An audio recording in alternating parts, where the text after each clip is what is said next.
Chris Doty here again with Forge Your Own Way. I've had a request to do some other videos about the Ocean HT-460 of just kind of cutting and doing stuff. So I needed to cut some earrings for my wife today, so I thought I'd just show you how I do it and what I do so you can see the machine in action and go from there. So let's take a look at it. Again, the HT-460 is a 16 by 24 inch bed. 100 watt is the one I bought. I prefer the knife bed over the honeycomb tray for one reason. It is so much easier to clean, and you just pop these out, use some vinegar and water, get in your sink and clean them up, and they're spotless. With the honeycomb tray, yeah, let's not get started on that one. So, like I said, I just needed to cut some earrings for my wife today, so I thought I'd show you what I do, and we'll go from there. So when I first turn on my machine, it does its calibration,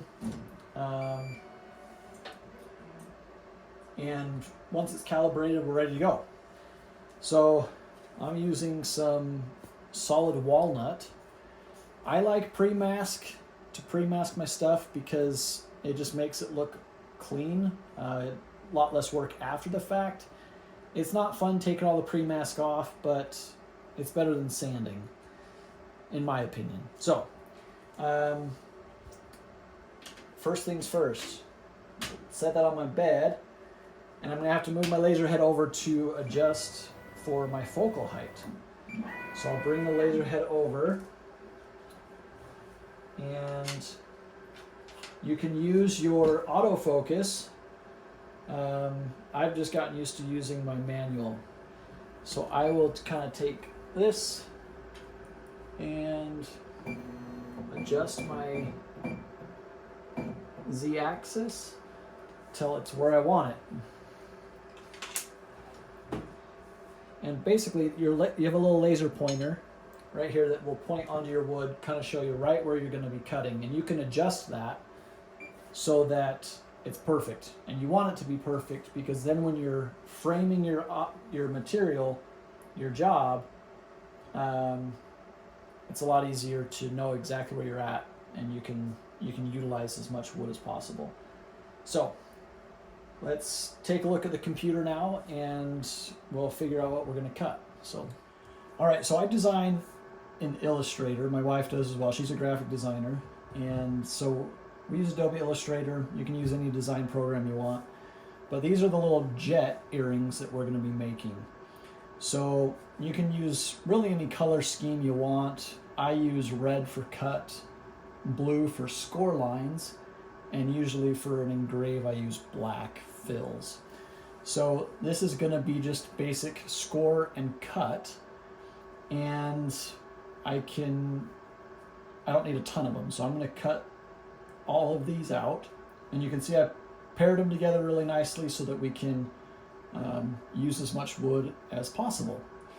So now that I have that ready, I can come over to Lightburn, get rid of my old project I was working on earlier, and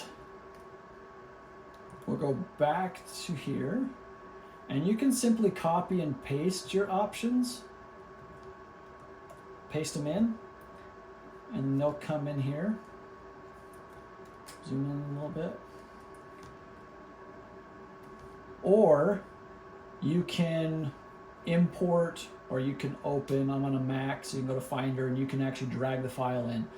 So the cool thing with Lightburn is it will take SVG, it will take JPEGs, obviously for rasters, and it will even take AI files and PDFs. So a lot of times I don't even make an SVG because it will take an AI file, Adobe Illustrator file.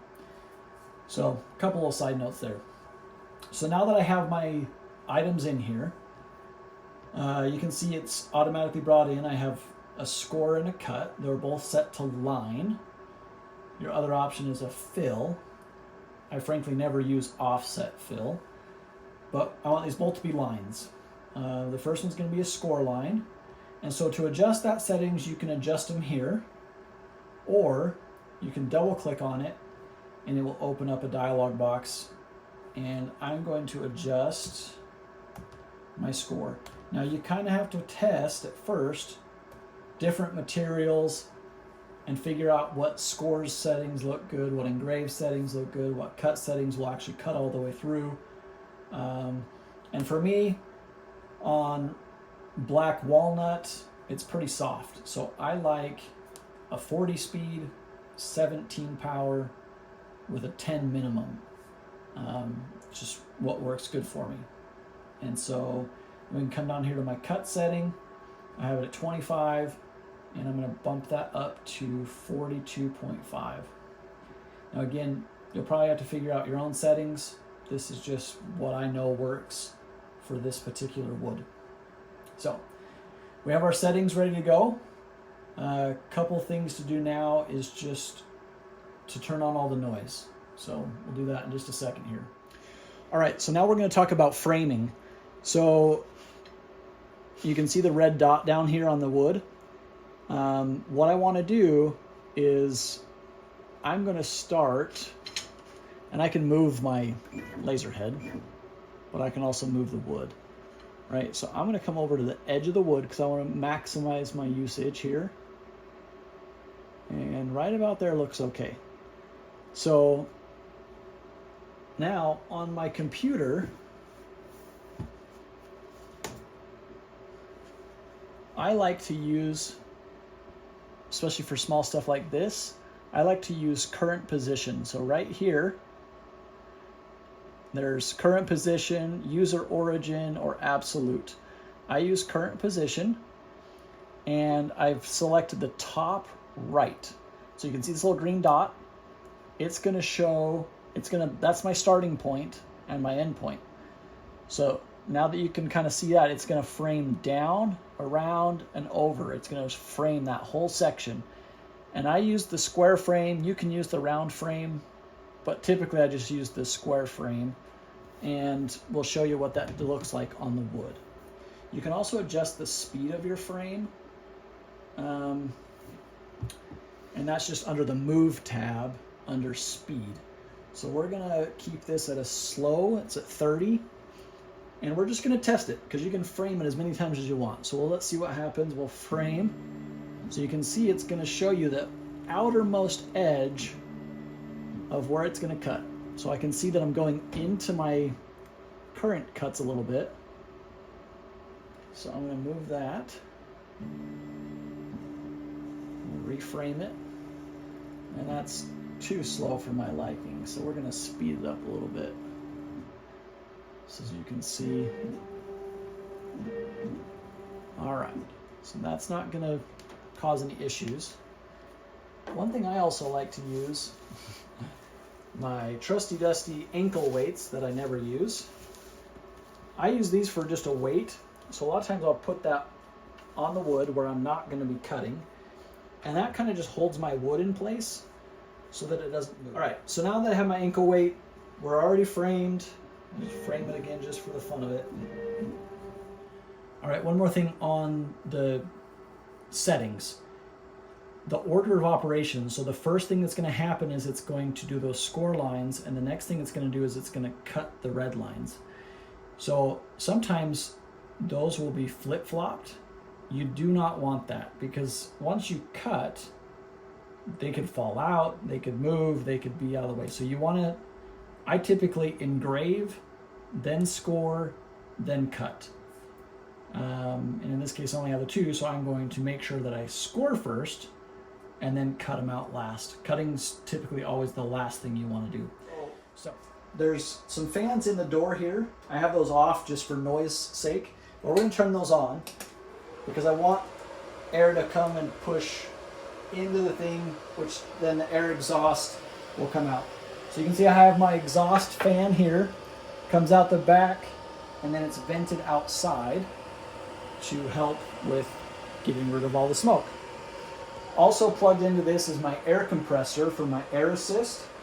So when we turn that on, you'll have the air compressor and the exhaust fan on at the same time.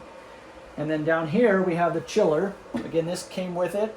It's the CW5200. and it's a loud beep. So we'll turn that on, and we'll turn on the air assist and the exhaust. So that's that.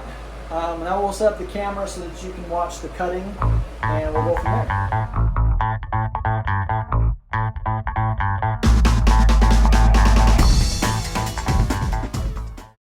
All right, so they are done. So they took 2 minutes and 12 seconds to cut out. And so pretty much it. So we will move that, because if you don't move those and it's high enough, you can jam up your laser head, and that is not fun. So I'll just, again, the disadvantage of having the knife is that they fall in the bottom. The advantage is it's easy to clean. And again, I've spent hours and hours cleaning a Glowforge, and I would much rather just pick up my little pieces than try and clean a honeycomb tray. So pick up all my little pieces, and that's that. So there you go. Hopefully that's helpful. If you have any questions, comments, please let me know. Happy to make some other videos if it's helpful. So that's just a little demonstration of the HT-460 cutting some little earrings. So turns out pretty good, I think, and been really happy with this machine. So